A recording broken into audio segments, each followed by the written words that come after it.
You can fill a container of cigarettes over in the Middle East for $250,000 and you can sell it for $10 million in Australia.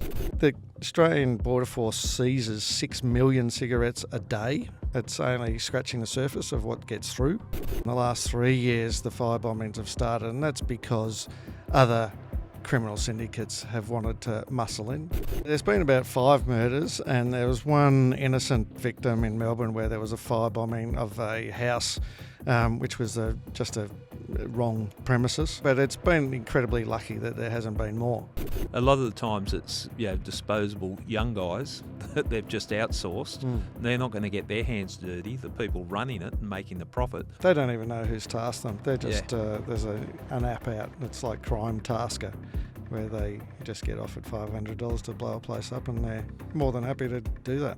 I see the headlines of tobacco wars and think, but risk versus reward. If they're making, what was the figure, 6.9? 6.9 billion, yeah. For organised crime to be able to pocket that sort of money is huge. It's a disgrace that we've allowed it to get out of control to this level.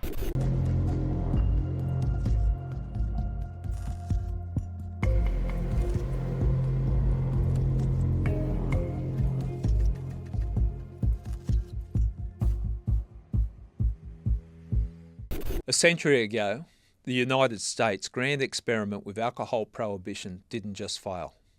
It birthed an era of organised crime, bootlegging and unprecedented violence. Fast forward to today, and it appears Australia is going down the exact same path with its tobacco excise tax. The government has inadvertently sparked a brutal gangland conflict featuring arson, firebombings and even murder. Today, we're diving deep into the Australian tobacco wars with former AFP detective Rohan Pike, who is one of Australia's leading experts on this alarming issue. Rohan Pike, welcome to I Catch Killers. Good to be here, Gary. Well, very topical what we want to talk about because you can't escape it in the media, the tobacco wars. Yeah, no, it's fallen in my lap a bit. I saw it coming about 10 years ago, and now everyone knows about it, so it gives me plenty to talk about. Well, I've in our conversations that we've had before the podcast, but also having a look and getting a deeper understanding of it, I'm a little bit confused. It seems like a fiscal issue that's been hiding behind a health issue that's turned into a crime issue.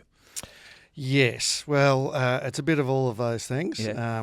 I mean, the main problem is that the government doesn't understand exactly what has caused it. Yeah. And loath to admit that their policies caused it and that they've made a mistake. And really, that's the first step in order to fix it, is to say, sorry, we were wrong and let's go down another path. But they're not quite at that point yet. Well, there's plenty of layers to it. Can you just give our listeners just an understanding? Like we see the tobacco wars, and it's usually when a shop's been set alight, or there's a drive-by shooting, or there's even been murders that have flowed on from the so-called tobacco wars.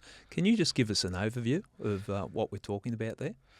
Yeah, well, the violence is really a byproduct of the crime type itself. So it's been growing really exponentially the last 5 years, but illicit tobacco has been a thing for about over 30 years, but at a much lower level and at a level that no one really cared about. But the last 5 years, it's really come to the fore, and the last 3 years, the firebombings have started, and that's because other criminal syndicates have wanted to muscle in on the business, saying that it's a easy way to make high profit, and that's what criminal syndicates are after at the end of the day.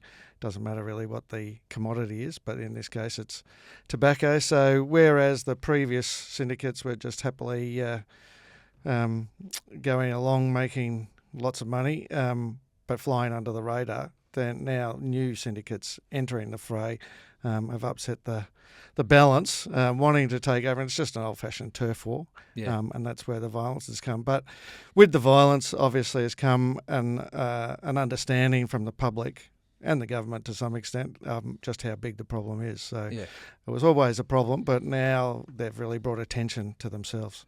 Yeah, well, you can't really hide it when premises have been burnt down and different things. I suppose it's the nature of the criminal world, as you and I would both know, that risk versus reward, and in this area, the rewards were very high for people that wanted to get into the illicit tobacco trade. Yeah, the rewards have been huge. I think there's a stat saying that you can fill a container of cigarettes over in the Middle East for $250,000 and you can sell it for $10 million in Australia. So that's 40 to 1 profit, which is more than the other drugs that are more commonly associated with high profit margins and making lots of money. So it doesn't matter to them if they have some of those seized at the border. They could have 30 of them seized in a row and they're still making money on the next one. Of course, we don't seize 30 in a row. We seize perhaps a quarter on a good day. And when they can just bombard the border, it's going to get through. So one of the failures of our system, one of the vulnerabilities, has been a lack of domestic enforcement post-border. So there's been an unrealistic expectation on the Border Force. They're just going to stop everything, which has never been the case.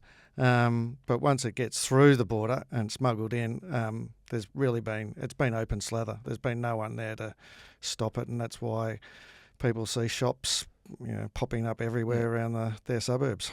Okay, just in the most simplistic view of what's occurred here, we got the government have come in as a health initiative, increasing the tax on cigarettes, like cigarettes that are sold across the counter at regular stores. They've increased the tax. The organised crime or the criminal gangs have seen an opportunity here. Hey, if we could get these in without going through getting them taxed, there's profit to be made if we sold them under the counter. And the profits have been very profitable, obviously.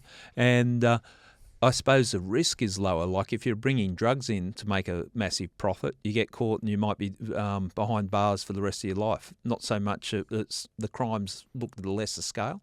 Very much. The courts don't really appreciate the seriousness and the consequences of tobacco crime, which are many and varied, including obviously just increasing the power and the resource of these organised crime groups hand over fist. But no, they're not treated the same in the courts. And of course, the penalties themselves of these crimes haven't matched the drug penalties. So that's slowly changing. So it's they're becoming the government's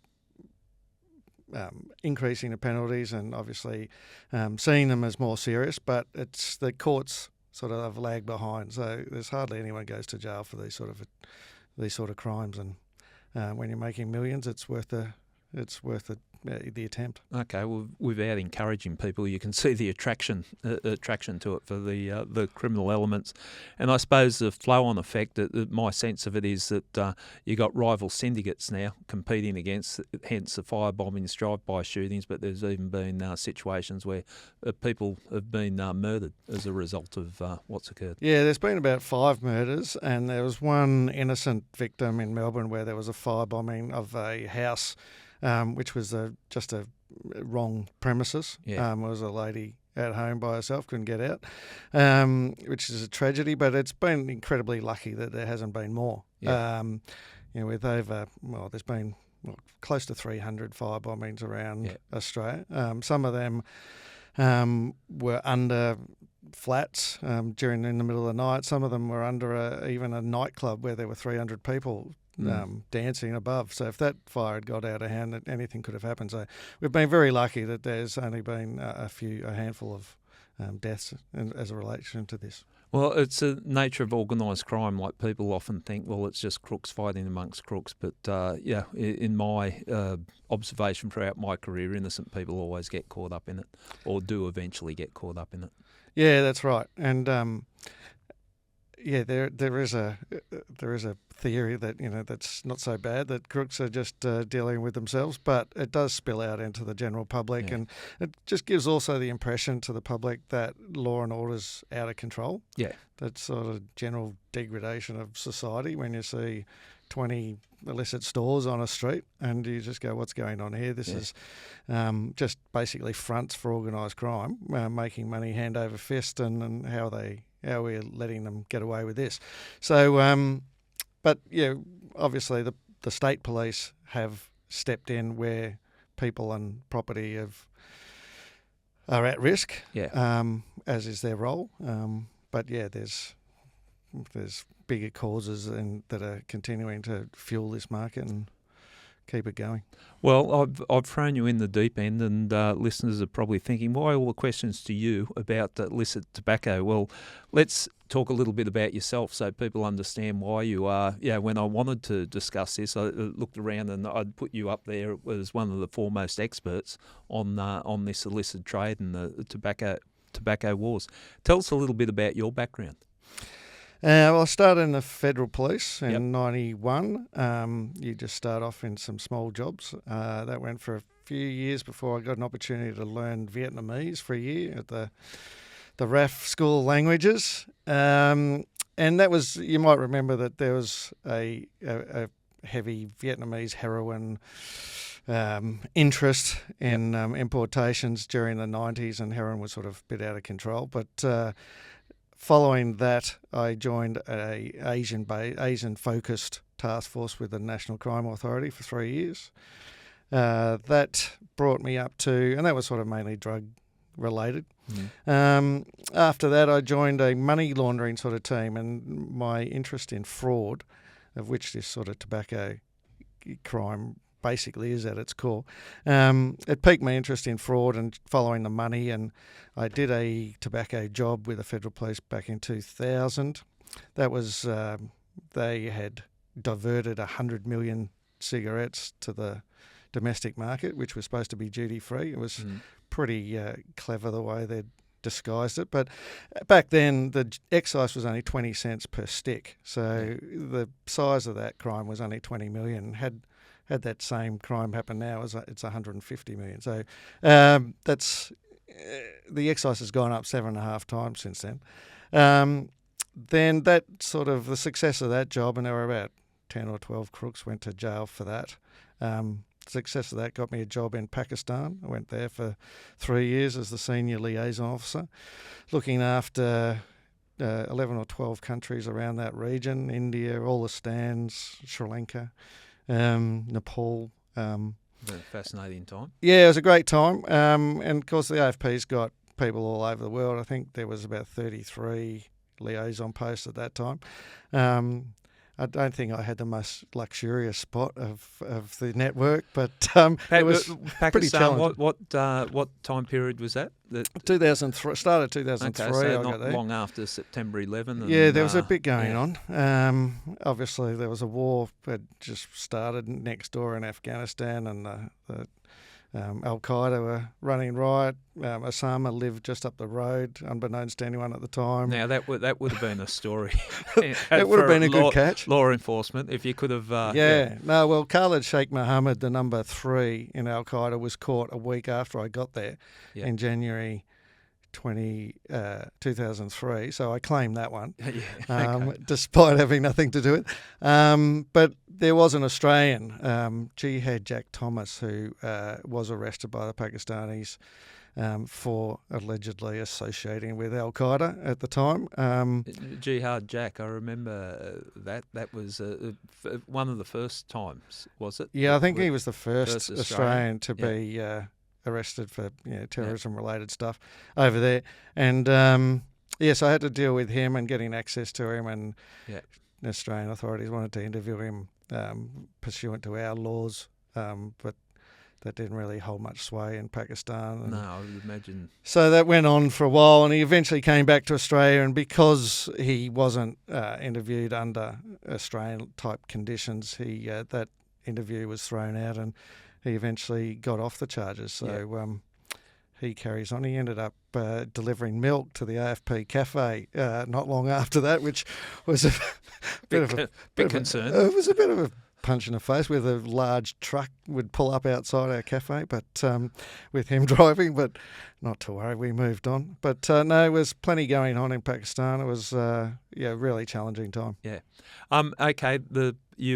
Once you left the AFP, you ended up Australian Border Force as well. Yeah, well, the Border Force came into being on the 1st of July 2015. Had sort of changed their name from Customs, and then it went to Australian Customs and Border Protection, and then finally to the Border Force. And a friend of mine was there and wanted me to come over to help them set up a organised crime branch. Yep.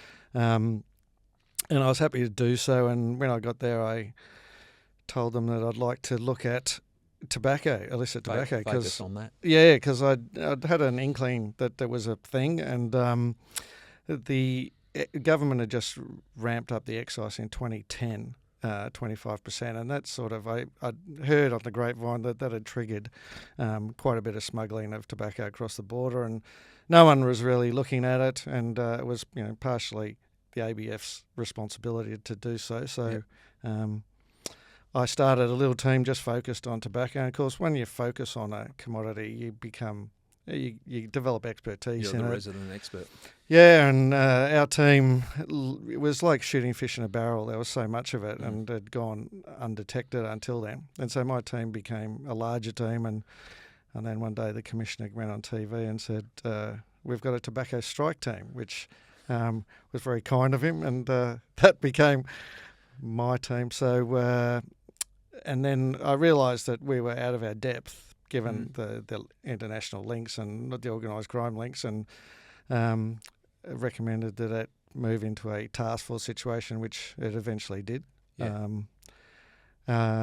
And we're still dealing with those problems today. So that team notified the government as to how big the problem was, and that they should respond in kind with a proper enforcement response. And those sort of warnings went unheeded for quite a long time.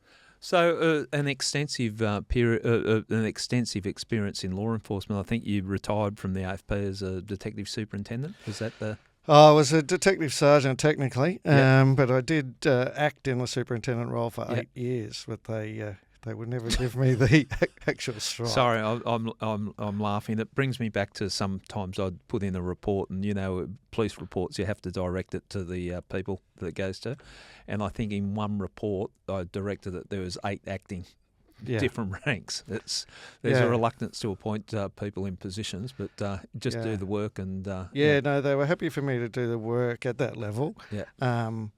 But not happy to give me the actual rank. Perhaps I didn't play the game quite well enough, but never mind. I just was pretty keen on catching crooks, and I enjoyed doing that for my 26 years I was in it. Yeah. Well, I can assure you're in a safe place here that I catch killers. Thank you. that don't play the game. It's just, again, to give a sense of your expertise, besides the operational experience you had in that area, you've also provided submissions about illicit tobacco to federal and state parliament inquiries, numerous overseas inquiries, including Hong Kong, the UK, the Philippines, Timor, Singapore, and established an illicit trade task force in Papua New Guinea. So when I'm sitting here talking to you about illicit tobacco, you have a wealth of experience. Yeah, after I left the Border Force, I've continued to focus on it, and I've actually, obviously expanded my knowledge about it and educated myself right around the world about the problem. And while you're in the job, you're more focused, and your job is really to catch crooks and lock people up. But when you're able to step back from that, you realise that prevention's better than cure, and you start looking at what some of the causes of this, and perhaps some time spent dealing with those would be better use of public funds. So I've really learnt pretty much the from go to woe about illicit tobacco in that time. And you mentioned some international things I've done, but Australia's situation is so bad that we are the best example of what not to do in Australia. So that's given me some opportunities to go overseas and help advise some governments on not to follow Australia's example. It's interesting you say that when you stepped away from policing, locking up the bad guys, and then you look at the problem in a broader scope, I suppose the way of describing it, and realising that, you can't arrest your way out of some situations, and prevention is the better option.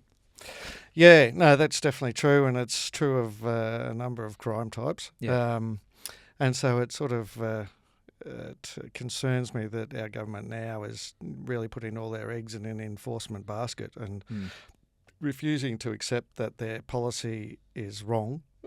It's failed in all respects, and that the problem is actually with enforcement, and that if only enforcement had cracked down earlier, then we wouldn't have the troubles that we're having. So, and that's not true, and never has been, and so as a result, we're just continuing on down the same failed path at the moment.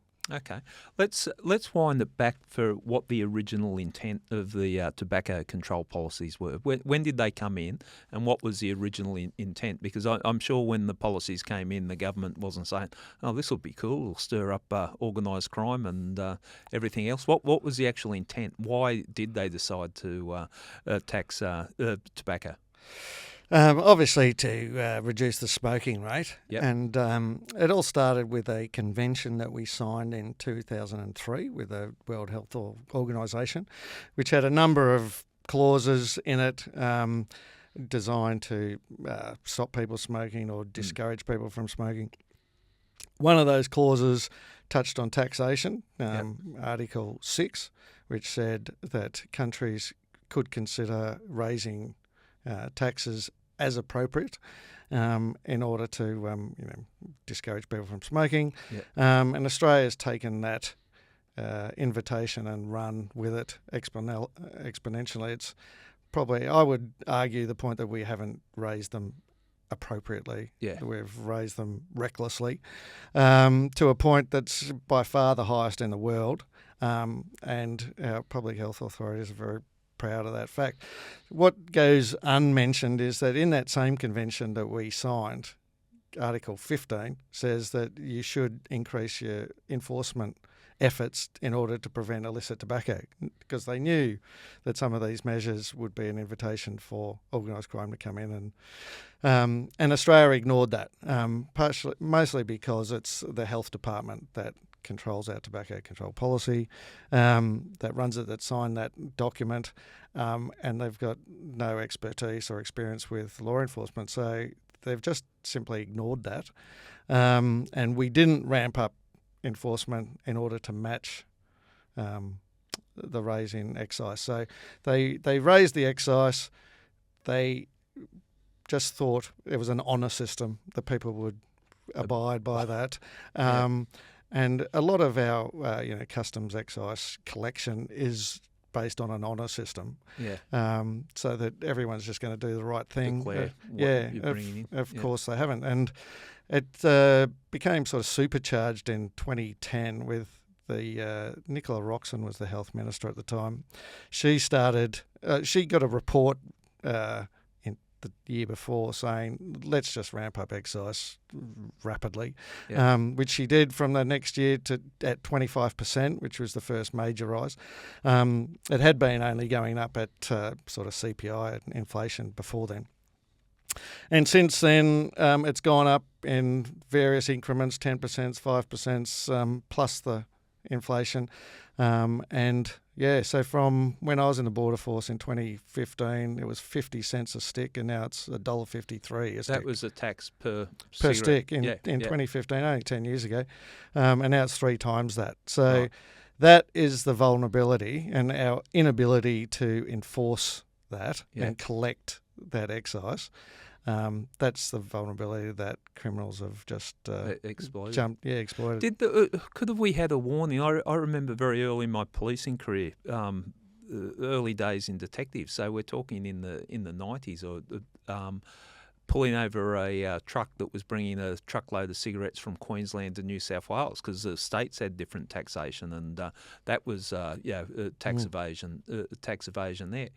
So before it brought in nationally, we would have seen in states how it impacted. potentially. Yeah. No, it's classic fraud methodology Yeah. where they're trying to, as you say, exploit a vulnerability in the process, just not pay what's due Yeah. in excise. Back then there were state taxes, but that sort of, I think that died out in the late 90s and just became a federal thing. So the problem was that we've got federal policy, federal taxes, but the consequences are played out at a state level. So when these products got through the border and all of the focus was on the ABF and the customs to stop them. Once that failed, people like state police were not interested in tidying up the mess that the federal government had caused. So there was this disconnect between the federal policy and their ability to enforce it and collect that money. So back in 2020, I think the excise we collected was $16.5 billion, and this year it's going to be $5 billion. So, $16.5 billion from legally imported tobacco products. Yes. And the tax on it. Yeah. $16 billion in 2020.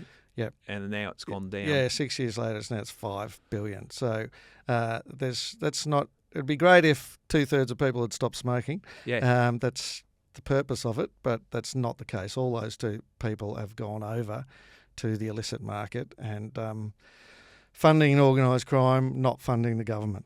Well, I suppose the basis of what they brought it in, no one could argue with the logic of from a health issue. Smoking's clearly, and it's no one can argue the case. It's not good for you.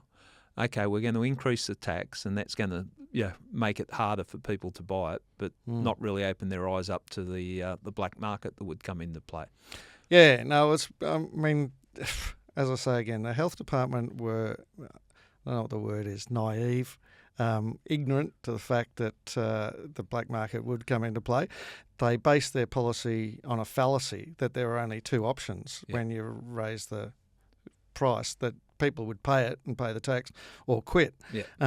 And there was easily available third option being the illicit market, which steered people towards. Yeah. Well, I suppose they bought in, from memory, we used to advertise cigarettes, which they stopped that. Then that packaging on cigarettes, it's a health hazard. And then I think they took that further with the pictures of the medical outcomes from smoking. So they've tried that, but I understand what you're saying. The health department think, well, it's a rule, people will abide by it. But yeah. No, well, they've brought in 1,000 regulations about what to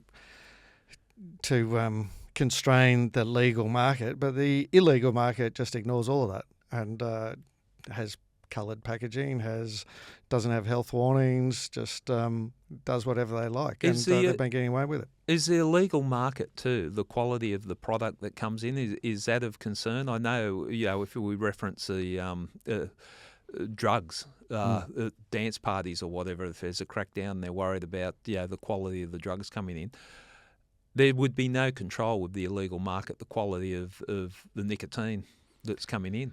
Yeah, no, that's right. They're not as high quality or quality assured as the legal product. Yeah. But they're not so bad as to dissuade people from going over there. So they might taste worse. They're not their favourite brand. But when they're 4 or 5 times less than the legal product, they can look past that. And of course, a person who has decided to make the choice to smoke, knowing the risks of cancer and everything, is a risk taker to start with. They're a risk taker, and they're just going to look at another packet of smokes and say, well, how bad can they be, sort of thing. So that hasn't dissuaded them from moving over. And then you've got the breaking it down. So legal cigarettes manufactured overseas, imported to Australia, but not going through customs, so they're not incurring the excise tax on it.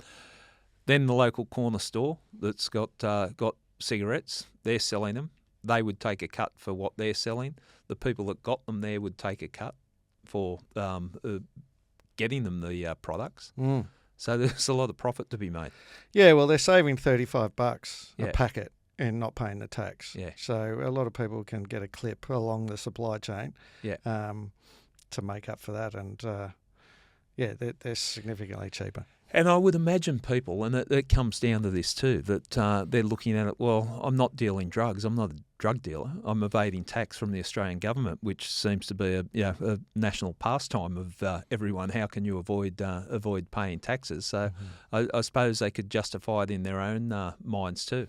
Yeah, well, everyone's able to justify it at the moment because they've just decided, customers and shopkeepers just don't want to go out of business, which many have, who've wanted to do the legal thing and just been priced out of the market because it's unfair and unbalanced. But the consumers themselves, I mean, there was a time where there was a cry for them to heed the fact that they're funding organised crime and then they should feel guilty about that and so on. But they just think that's an unfair tax. They said, it's just gone too far. And there was some loyalty towards the law, and Australians are generally law-abiding. And there was also a loyalty to the brands that they liked. But as I say, come about 2020, people just got sick of all that and said, you're sort of taking a piss, and government, and we feel no shame in moving over the illicit market because it's 4 or 5 times cheaper. So that's what we'll do.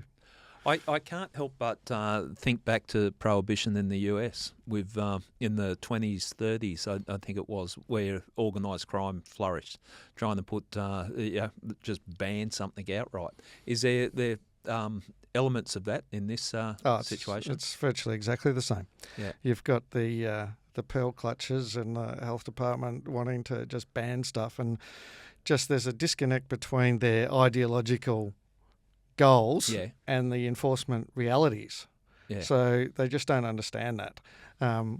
It's unenforceable, the bans that they're talking about. So what we have is a virtual prohibition by price with cigarettes.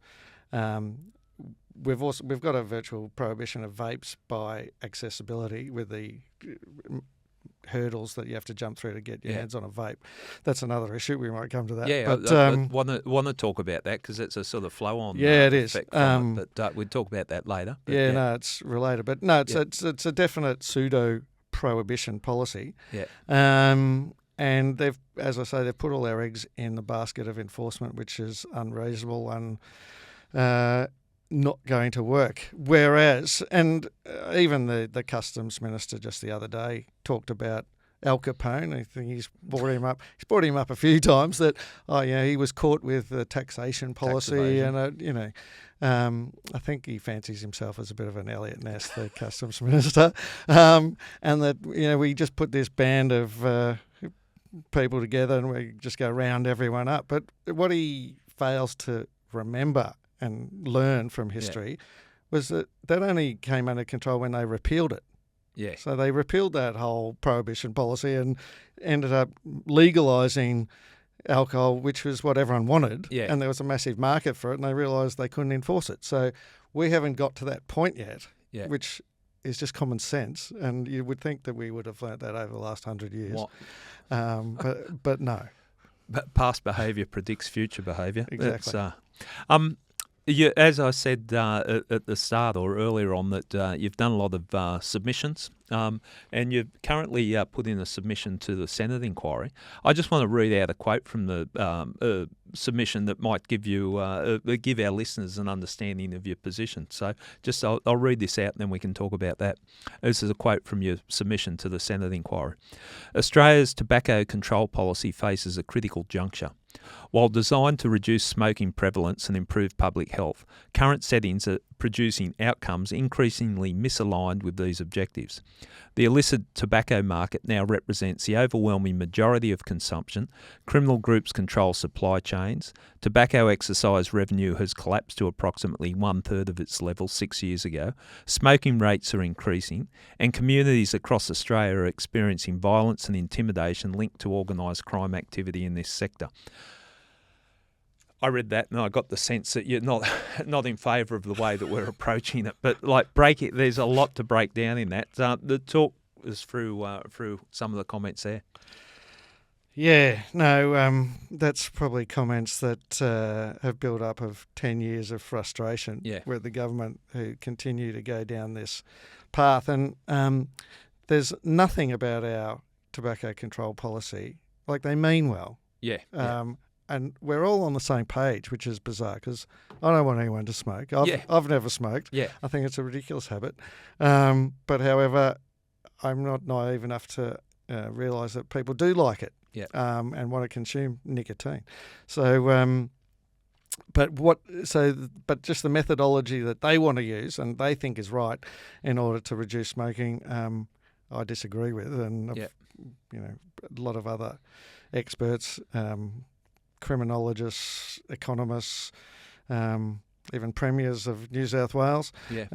have got different views on what we should do about fixing this problem. But how they don't see some of those consequences, Yeah. and that what they've done has caused them, is sort of beyond me at the moment. It's really frustrating. With these inquiries, is there any? And it's hard for politicians to admit they're going down the wrong path. But is there any? Do you think it will get to the point where people go, okay, well, this ain't working, or are we falling into the trap of let's increase the penalties, let's go harder, let's arrest our way out of this. We'll stop this. Yeah, well, that's the path we're going down at the moment. Yeah. To arrest the way out of it, which, as you say, has never worked. I feel that this has been a really slow-moving crime type where it's taken people ages to understand that it's a thing. Yeah. It's a huge thing. Even though there was another parliamentary inquiry 10 years ago that told the government that it was a big thing, and they disregarded that and didn't implement the recommendations from that inquiry. So we've got another one on now. We'll see what happens with that. But I suspect that they won't admit that it's wrong. And I think we're just going through a phase of legislative experimentation. Yeah. Where, again, the health authorities are in control of this. They're not law enforcement experts, but they're controlling the law enforcement direction. Yeah, as I say, I think they'll go down this path. They'll ramp up penalties. Some people will go to jail, but there'll be more people wanting to. While there's a market for nicotine, there's going to be criminals willing to provide it to them. So it might take a year, might take 2, might take 3 years, and the government can say, this isn't really working. I think the hard part here too, and you touched on it, and I support that view, that the consumers, the people who are going in to buy the behind-the-counter tobacco products, are thinking, well, it's just tax evasion. Like it's not this crime that shocks people's senses. The people that are doing it, the criminals that are doing it at various levels, because I understand it's a chain that has to go through. Well, we're ripping the government off tax. So I can understand that that's a hard crime to fight when you've got the general population. And not if a friend of mine said, I bought some cigarettes and behind the counter, I'll be honest, I wouldn't think, the thought wouldn't cross my mind. You can't do that. That's illegal. It's just, whatever. It's tax evasion. It's a hard battle to try and shut down. Yeah, no, it is. It's a hard sell. And, I mean, the state police are the ones who are most resourced and have the right powers and expertise to shut down organised crime. But it's a hard sell for them because they've had 1,000 other crimes that they have been focusing on and should focus on. Yeah. And they're rightly saying, well, which crimes do you want us to drop and resources do you want us to move from what they're already doing into this new thing, which basically it's been self-inflicted on us by the federal government. So perhaps you guys can step up and look after that one. But so there's been this reluctance of state police to get involved, and I appreciate that, and that's fair enough. Well, I look at the resources that would go into it, and there's a lot of crimes that the public would be more outraged by, that they want police attention. So I can imagine that balancing act, because the resources are limited, that balancing act of where you channel your resources. And I'm also mindful what you said. We're thinking the problem should be at the border. Don't let these cigarettes come in, and then we wouldn't have to police it at the state level. but that's not necessarily the way it works, is it? No, it's not the way it works. I think the Commissioner went to a Senate estimates a couple of years ago and said we stopped 25%. Yeah. So I think the Border Force stopped about $4.5 billion worth of tobacco last year. Yeah. And if 25% is right, then that's an awful lot has got through. And it is an awful lot. So it's a huge market. And, their settings aren't right at the moment in order to constrain that. Can you talk us through, just break it down on a large scale? We talked about the local person that owns a corner store that's getting his illegal tobacco, selling it to his customers behind the counter. Just talk us through how the operation works and the big players that come into it that make their money. Cigarettes, where are they manufactured? How do they get them across to Australia? How do they try to ship them in and avoid customs? And then what happens once they arrive here, and who profits from them? Right, there's a lot. That's, do you want a whiteboard? Illicit tobacco 101. Yeah. Well, first there's three main components to illicit tobacco. One is the pre-manufactured products overseas, and our most popular brand is Manchester, which is made in Dubai predominantly, and Double Happiness comes out of China. So they're our two biggest brands. There's a variety of other ones as well.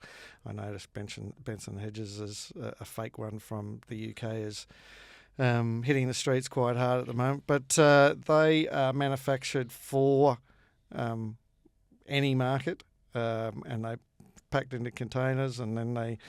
And are they doing anything wrong in their jurisdiction? No. So that's all legitimate. That's a business that they're not hiding from. They're not. No, it's not a drug den where they're manufacturing illegal drugs. That's a legitimate business. It is. Yeah. They know where they're going to end up though. There are some Manchester cigarettes that are actually manufactured in Australian plain packaging. Right. Again, as a means to disguise them once they get onto the shelves from perhaps any inspectors, if any inspectors were coming around to look at them. But just plain old-fashioned smuggling of containers that they change the names of the products that on the manifests, they change the routes so as to distract customers from their origins, come through Singapore, come through Malaysia. Big shipping containers. Yeah, big shipping containers. Not like a drug runner with a bag full of illegal cigarettes. So whereas you can just dump a bag of cocaine on a ship and that's quite a high profit in one small bag, you need the volume of cigarettes because they're so light. Yeah. And you need virtually a whole container to make it worthwhile. So there's about 10 million cigarettes in a container. Yeah. And as I say, you bombard the border. The Australian Border Force seizes 6 million cigarettes a day, right? Which sounds a lot. It is a lot, but it's only scratching the surface of what gets through.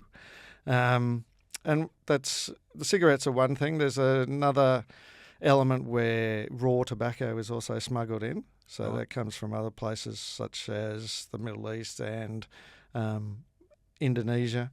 The Philippines are also involved in some of that manufacture. And once the raw tobacco comes in, then it goes to sort of backyard factories that have got cigarette making machines that can turn that raw product into a cigarette with a filter.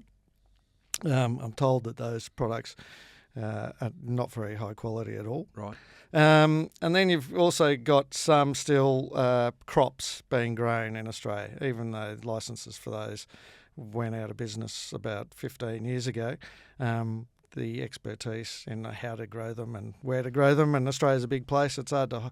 So is this like when you say a crop, you're not allowed to grow tobacco here? No, we used to have a manufacturing industry in Australia, and it was cultivated predominantly in Myrtleford in Victoria, but also up in Mareeba in Queensland.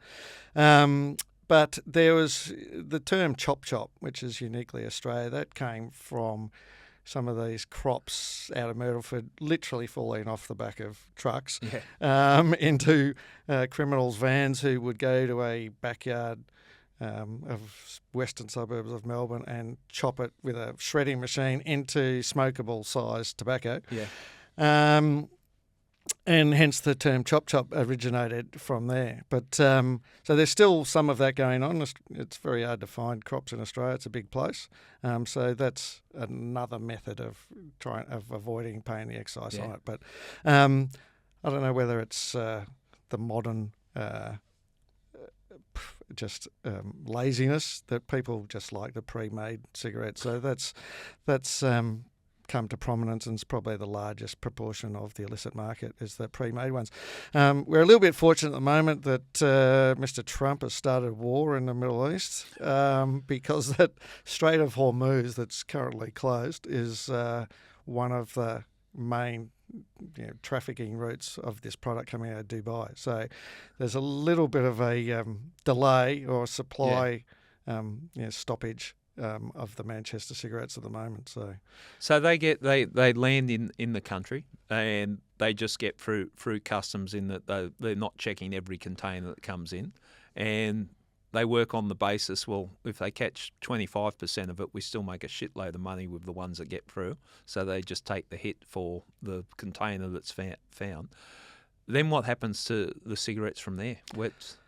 There's just a massive distribution chain. So it'll go to warehouses, and then there'll be orders come in, and they'll be distributed right around Australia in vans. There's been vans pulled over on all the highways of Australia, especially going over the Nullarbor to WA and so on, all the way down to the retail level. And these criminal syndicates often put their own people in stores or open up new stores, right? Or try to encourage older family-owned businesses or milk bars to sell their product. So. Is that where the majority of the illegal products are sold? You see these pop-up tobacco stores, the little corner stores, and is that where most of the products are being sold? Yeah, it is, and it's just embarrassing because they're so obvious. You don't have heroin stores, you don't have cocaine stores that have a big sign up the front saying I'm selling cocaine. But you have got tobacco stores that are selling illegal product virtually openly now. It used to be under the cover and all, a bit secretive and in black plastic and so on. It's more blatant than that now. It's just everywhere. So I'm a little bit naive here, but with the tobacco stores, the ones that sign up tobacco store, they're still selling on the surface, and we're generalising here, but they're still selling on the surface legitimate products that have gone through the been taxed and. Yeah, they'll have a component of their store or a cabinet that'll have the legitimate products in it, probably. Some of them will. That's a dying breed, though, of selling legal product. And the ones who want to sell purely legal product, bless their heart, they have taken a hit of 80 or more % of their profits. Yeah, I saw something you featured on it, the Four Corners report, and people running legitimate stores just can't compete with the illegal stores. No, so it's sort of seen a death of quite a lot of milk bars, because that did make up a significant component of their profit. And it's more of a worry in the country regions because, there might be a town that's got one general store and their profit margin and the people that they employ and the sponsorships that they hand out are based a lot on the cigarette sales, which are now gone to the illicit guy down the street. So I feel for those people. And people just on that, people might argue, well, we shouldn't be selling these things. But, the world's not perfect. No. And people they want tobacco, they will buy tobacco. Yeah. So, and we did well. We got the smoking rate down to about 8%. In that, but these people want the smoking rate to be 0%. And so we're giving up the good result in order to strive for a perfect result. Yeah. And that's where we've got ourselves into trouble because it's just gone pear-shaped now. Is it pushing back too? I think in the submission you said smoking rates are increasing. And communities across Australia are experienced. No, it's definitely increasing. Bizarrely, Australia only measures our smoking rate officially once every 4 years, which, considering that's the real bottom line of our tobacco control policy, you would think that we'd take more interest in it. But anecdotally and from all sorts of other sources, the Western Australian government has measured it and seen it go from 10% to 12%. Roy Morgan did a survey last year and saw a 20 to 30% increase in kids. That's not good. And that's because they've got access now to cigarettes at prices that they haven't seen since last century. So you can get a $10 pack of cigarettes everywhere. So that's actually now an encouragement, not a discouragement for them. And I was just talking to a teacher just the other night, and she said that a third of her class, this is a high school, now smoke, and 10 years ago none of them did. So you just talk to around the streets, and you just see it more and more becoming a popular thing, whether it's got to do with seemingly cool because Hollywood shows it or whatever. But obviously it's because of the access to cheaper tobacco that it's allowed kids to move back into this market, which is a tragedy. Yeah, so a policy start off with all good intentions. It's the way it's playing out is it's not working. No, that's saying it nicely. Okay. Who are the players in the illegal market? There was some big kingpins in it to start with, wasn't there?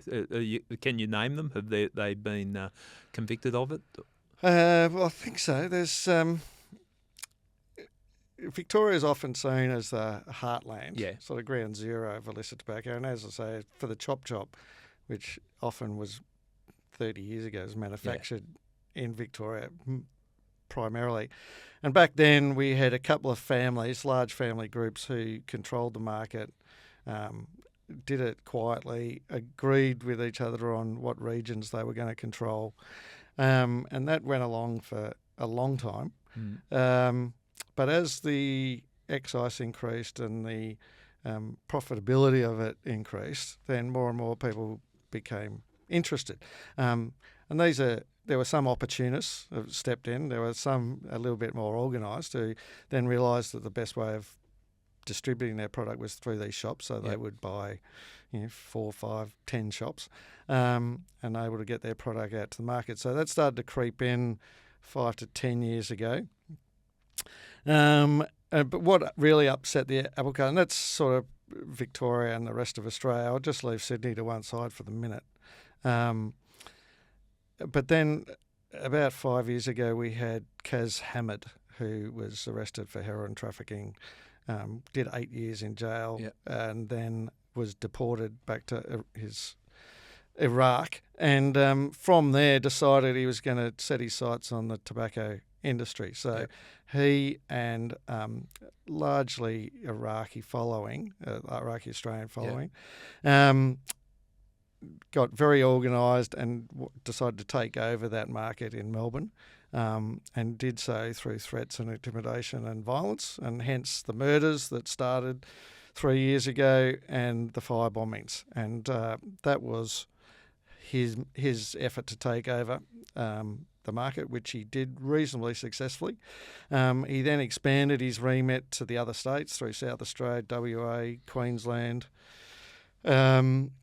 even regional New South Wales, and he sort of got to Sydney and pulled up a bit because there are already very strong organised crime groups in Sydney, including the Middle Eastern ones, including Asian ones, including the Fijian one, who were previously focused on drugs, but have decided to diversify their interests and have moved into tobacco because, as we've said, it's a high profit. Okay, and I'm only, from my observations, doesn't appear that we've had the conflict up here in Sydney on what they have in Melbourne, and we're talking hundreds of tobacco stores being subject to arson attacks down there.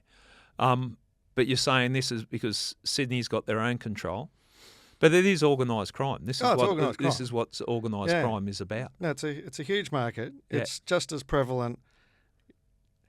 The fires, as I say, are a bit of a distraction. So they're just a symptom of a huge organised crime market. Because they don't come in and firebomb a place until they've already gone to the place and Yes. say, hey, I want you doing this, or you don't open up here, or Yeah. there's So demands. if those groups strike an agreement Yeah. to just stick to their own patch and happily make money without wanting to expand into someone else's territory, then that activity will keep flying under the radar, and law enforcement authorities, the New South Wales Police, don't have to concern themselves with people or property being threatened. But the crime continues. So the sales go on, the smokers get their cheap cigarettes, and the federal government misses out on their excise. And those crime groups get more powerful and are well funded, and allows them to expand their repertoire into other things. So that's what's happened in Sydney, and the Kaz Hammads of the world, who was actually arrested not that long ago in Iraq, but it doesn't seem to have stemmed the flow. He's come to an agreement here. The Katie Tangi, that's a 27-year-old woman that was killed, a deliberate firebombing. Yeah, so that was a firebombing of a mistaken identity, I think, of an address, but just an example of violence out of control. And these are some of the consequences. No, well, I'm looking at it, just the ones that I've picked up that have been linked, and there's Sam the Punisher, Abdul Rahman, shot dead in his car, and they think that was a flow-on effect from the tobacco wars. A few others. It's scary. There was a shooting in a shop here in Sydney, which is in a tobacconist, and it was clearly related. There's talk of rip-offs of several $1 million worth of tobacco that one of the crime groups here did against another crime group, and there's been payback for that. So there's some fairly nasty incidents going on in the background. But, I can say, and I think you'd attest to this, that with organised crime, when it does raise its head to the public see the results of it, there's a shitload that's gone on before it's got to the point where it's escalated into the public. So I'm sure there's been a lot of abductions, violence, threats, intimidation, standovers, shootings, all sorts of things that would have been part of this. That's right. But I mean, the violence, as I say, is a symptom. So it's not a sign of success if we dampen down. I mean, it's obviously one of the KPIs of state police to prevent violence and stop violence, and it'd be great if that all goes away. But it's not a sign that the illicit market has stopped or has been suppressed in any way. It's just that the criminals have decided not to bring attention to themselves and blowing each other up. What sort of profits are we talking about these guys are doing, just in a general sense, the magnitude of it? When you're talking billions of dollars of tax that we've lost, what sort of profit are the bad guys making out of this? Oh, it's in the billions. So, I mean, obviously a black market's hard to fully estimate, but the ACIC put a figure on it of $6.9 billion that has gone to profit has gone to organised crime. So that's a lot of money. My eyes are spinning. $6.9 billion. Okay, and and I mean, it's a bigger problem than all the other drugs. I mean, a criminologist says this often in Melbourne, that the cocaine, heroin, meth, tobacco is bigger than all of them put together at the moment. In the profit? Yeah, in the profit, yeah. Okay. Now, that's profit that has been, could have been tax. I'm sure the bad guys aren't spending it on hospitals, roads and education. I wouldn't think so. They're probably spending on other, they do like driving around in luxury cars and so on. And organised crime, it can supply of weapons. It can lead to all sorts of sinister things. Yeah, well, it leads to sort of a corruption of the whole process. So it's the corrupting the border. Once they get a window at the border by corrupting sort of officials, then anything else can come in through that window. So it destroys law and order across the board. Are other countries experiencing this? Other countries that have dug themselves a hole like we have? Not as bad as what we have, but there is illicit tobacco in every country because every country has followed that convention in order to raise excises. But as I say, not to the extent that we have. In Europe, the countries are mainly about a quarter of the excise rate that we have. Right. So whereas we've got $1.53, they've got less than 50 cents a stick over there. But even then, that still encourages crime to undercut that. But there's Australia's illicit rate. I and police sources estimated it being about 80% of the tobacco market. The illicit. Illicit, yeah. Okay. So they control virtually the entire market of illicit. There's no other country that it's up at 80% in the world. New Zealand's also got a high excise rate, but they've got some other preventative measures that stopping them going too high there. But their illicit rate is creeping up, and it's around 30% now over there. Okay.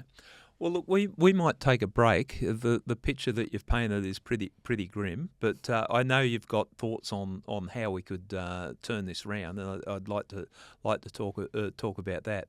The magnitude of what you're talking about shocked me, and it's really given a clear picture of what's going on. I see the headlines of tobacco wars and think, oh yeah, but and risk versus reward. If they're making, what was the figure? 6.9. 6.9. And that was from the. That's the ACIC said right. that. Yeah. Okay. For organised crime to be able to pocket that sort of money is huge. Yeah. No, it's a disgrace that we've allowed it to get out of control to this level, but. And it's going to take a long time to turn around. They're not going to go away just because a couple of people are locked up. And I see and I watch it where you see the firebombings that have been done. A lot of the times it's disposable young guys that they've just outsourced. They're not going to get their hands dirty, the people running it and making the profit, but we'll get these young idiots that'll Yeah, they don't even know who's tasked them. They're just there's an app out that's like Crime Tasker, where they just get offered $500 to blow a place up, and they're more than happy to do that. Do it. And as you identified, if they blow the wrong place up, the results could be devastating for people that could potentially be injured. I mean, there's all sorts of consequences for retailers, which I've been intimately involved in the last 10 years with about their stores and their staff at Terrorised, and the value of legitimate tobacco behind them. They could be sitting in front of $20,000 or $30,000 worth of stock, and then other people come in to rob that. Yeah. But they can't get insurance on their places, and it just goes on. I saw that was like the insurance premiums are just skyrocketed to the point where you can't afford to have the store there. Yeah, no, the insurance. I mean, in some places went 5 times, from $40,000 a year to $200,000, and it's just obviously not worth it. Many shops and even supermarkets are coming to that point where they don't want to stock tobacco. It's just not worth their while for the consequences. All right. Well, in part 2, let's delve into possible solutions. I also want to talk about your time in Pakistan, because I think that would be fascinating from a law enforcement point of view. It's not the type of position you'd think you'd end up in, or not the location you think you'd end up in when you joined the AFP, I'm sure. But let's take a break, and we'll be back for part 2, and we'll find a solution to this problem we've got ourselves into, or at least try. Thanks, Gary.